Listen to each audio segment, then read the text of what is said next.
হজযাত্রীদের সেবা দেওয়ার লক্ষ্যে সম্প্রতি আশকোনা হজ ক্যাম্পে হজ বুথ চালু করেছে দি প্রিমিয়ার ব্যাংক পিএলসি।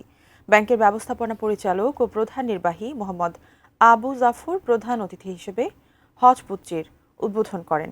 প্রধান অতিথি হিসেবে আনুষ্ঠানিকভাবে কার্যক্রমের শুভ উদ্বোধন করেন দি প্রিমিয়ার ব্যাংকের ব্যবস্থাপনা পরিচালক এবং প্রধান নির্বাহী কর্মকর্তা মোহাম্মদ আবু জাফর।